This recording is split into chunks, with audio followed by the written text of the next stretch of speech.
Mas Agung, ayo dong, Desi udah pingin nih. Aku menepuk pelan punggung Mas Agung suamiku saat rebahan bareng. Karena dia sudah lama tidak memberi jatah kepadaku, di sisi lain sikonnya juga lagi pas banget.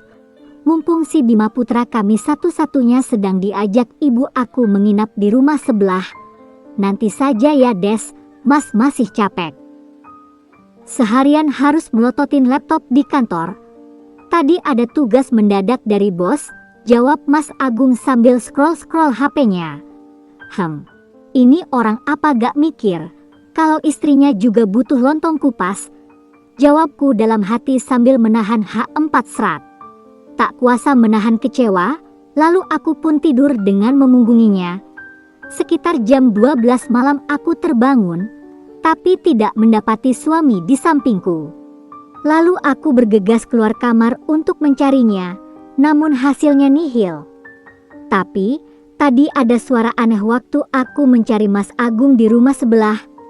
Penuh tanda tanya, walaupun pada akhirnya aku urungkan niatku untuk mengetuk pintu rumah ibuku. Aku anggap dia sedang mengigau. Lagian gak mungkin juga kalau itu suara si Bima. Jam segini pasti dia sudah bobok pulas.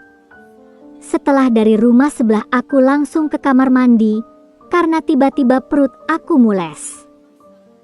Dan ketika hendak keluar dari kamar mandi, aku melihat suamiku lagi di dapur, sedang mengambil air minum dengan awak penuh keringat kayak orang habis gulat.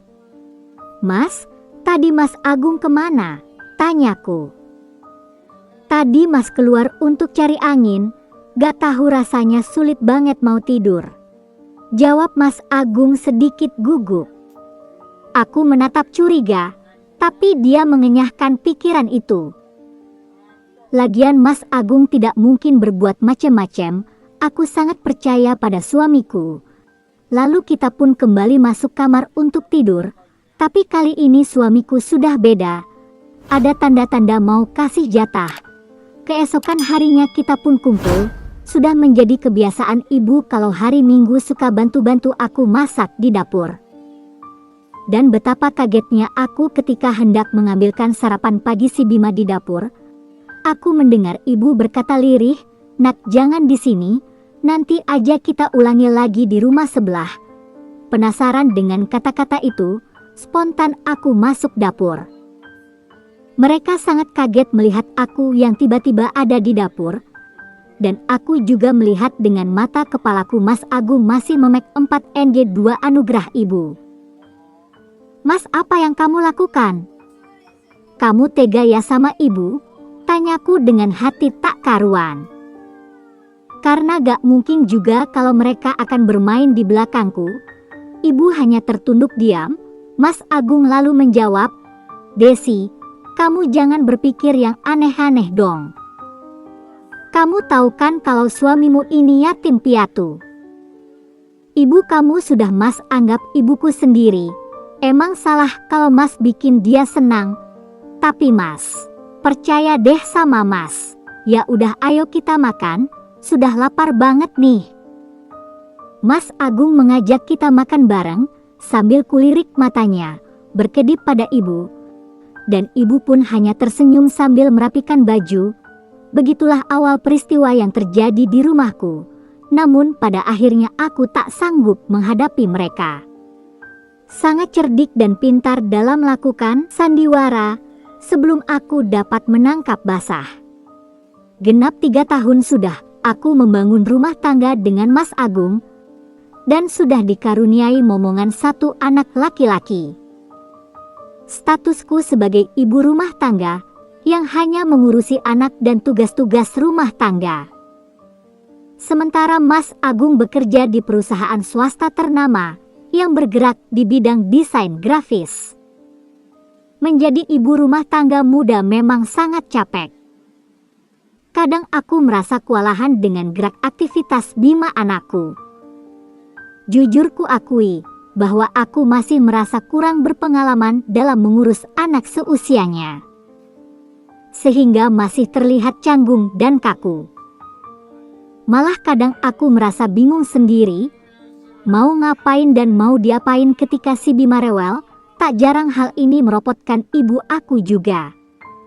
Karena kebetulan rumah ibu aku berdekatan dengan rumahku, hanya terbatasi oleh tembok, namun dapurnya jadi satu dengan rumahku.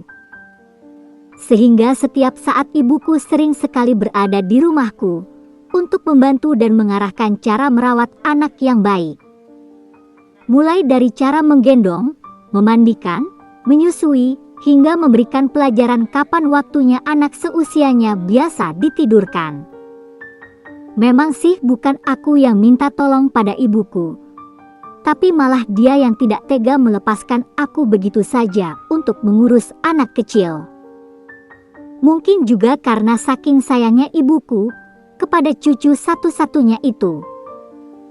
Sebenarnya aku juga sudah mencoba membaca buku-buku tentang merawat anak seusia Bima, namun tetap saja masih kikuk dan gampang merasa panik. Lagi pula merawat anak seusia Bima bukanlah sebuah simulasi. Setelah dapat teori langsung dipraktekkan begitu saja, masih butuh kesabaran dan ketelatenan. Dan Mas Agung, rupanya juga masih belum begitu tega jika aku mengurus si Bima tanpa didampingi ibuku. Oh iya, ibu aku itu statusnya saat ini sudah menjanda.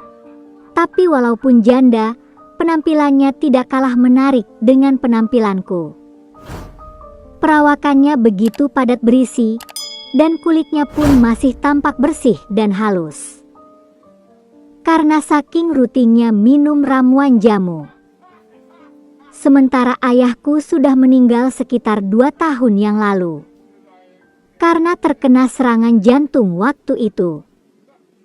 Aku sendiri adalah anak pertama dari 2 saudara. Adikku cewek, dia masih kuliah di Bandung baru semester 3 di bangku kuliahnya.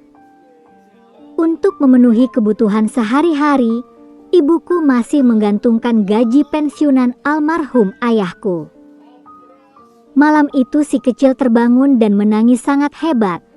Aku yang sudah terlelap langsung bangun dan memberikan ASI. Namun tangis Bima gak mau reda, malah semakin menjadi-jadi. Dan saat itu aku tidak melihat suamiku di kamar, pikirku pasti ada di ruang keluarga tengah. Hampir di setiap malam, Mas Agung tidak pernah tidur sore. Dia selalu tidur malam-malam karena kebiasaannya otak-atik desain pada laptopnya. Saat itu sedikit pun aku tidak punya rasa curiga, karena memang sudah menjadi kebiasaannya. Tapi yang bikin aku heran kok dia tidak masuk kamar ketika anaknya nangis dengan hebatnya. Padahal biasanya dia dulu yang paling heboh kalau si Bima sedang nangis, apalagi pada jam tengah malam seperti ini. Aku makin panik dan bingung. Apa yang harus aku perbuat pada putraku si Bima? Akhirnya sembari menggendongnya, aku keluar kamar untuk mencari suamiku ke ruang keluarga tengah. Tapi keadaan ruang tengah tampak gelap, lalu aku raih saklar dan kunyalakan lampu. Mas Agung tidak ada, padahal laptopnya masih menyala meski layarnya tampak redup. Aku lihat ke depan gak ada siapa-siapa. Di garasi pun tampak mobil dan motor parkir di sana. Terus ku cari di semua sudut ruangan rumah. Bahkan ke kamar mandi aku tidak menemukan suamiku. Kebetulan malam itu juga lagi gerimis. Akhirnya aku putuskan untuk menghubungi ibuku lewat HP seluler. Siapa tahu ibu belum tidur. Aku bergegas mengambil ponselku dan ku pencet nomor HP ibuku. Ternyata HP ibuku gak aktif. Waduh, terus gimana nih? Gumamku dalam hati. Lantas aku berinisiatif mengoleskan minyak kayu putih ke perut dan punggung anakku. Aku berpikir mungkin anakku lagi kedinginan. Tapi ternyata tetap saja. Aku pencet HP-ku kembali untuk menghubungi Mas Agung. Astaga, HP-nya ternyata ada di ruang keluarga tengah. Lantas kemana suamiku? Si kecil makin lantang tangisannya, Aku tambah panik dan bingung. Sambil batinku sedikit menyalahkan suami dan ibuku. Akhirnya walau dalam kondisi hujan gerimis, aku putuskan pergi ke rumah ibuku. Karena lagi hujan gerimis bercampur angin, putraku Bimaku tinggal di rumah dengan kondisi masih menangis. Aku berpikir gak masalah, Bima putraku ku tinggal sebentar daripada kedinginan. Aku tidurkan si kecil di kasur kamar biasa kami tidur. Lalu aku bergegas mengambil payung di dapur. Sesampainya di rumah ibuku, mungkin ibu ketiduran sehingga lupa mengunci rumah. Aku langsung masuk menembus kegelapan menuju kamar ibu. Pintu kamar ibu pun sedikit terbuka, jadi aku tidak perlu mengetuknya. Karena aku yakin kalau ibu sudah tidur pulas. Begitu hendak masuk kamar, rasanya diriku kayak disambar petir. Aku kaget ingin berteriak sekencang-kencangnya setelah mengintip dari celah pintu. Ternyata Mas Agung di sana lagi memandikan pusaka sama ibu. Aku hanya dapat melihat dan tak mampu berucap. Berdiri mematung tak sanggup berbuat banyak. Sementara ibuku lagi hanyut dalam permainan ular tangga Mas Agung. Dan aku yakin mereka tidak tahu dengan kehadiranku. Karena mungkin saking asyiknya dan juga mereka sudah terbawa suasana. Saat itu pikiranku berkecamuk, hatiku hancur tak karuan. Kalau aku berteriak mereka pasti akan merasa malu. Dan hubungan keluarga pasti akan menjadi hancur berantakan semua. Aku benar-benar tak percaya dengan kejadian ini. Tapi ini nyata terjadi di depan mata kepalaku sendiri. Setelah berpikir panjang, lalu kuputuskan untuk pulang dan merawat putraku yang lagi sendirian di rumah. Tentunya dengan hati gundah dan tetesan air mata yang tak bisa dibendung. Segitu teganya ibuku dan Mas Agung tidak mau menghargai aku.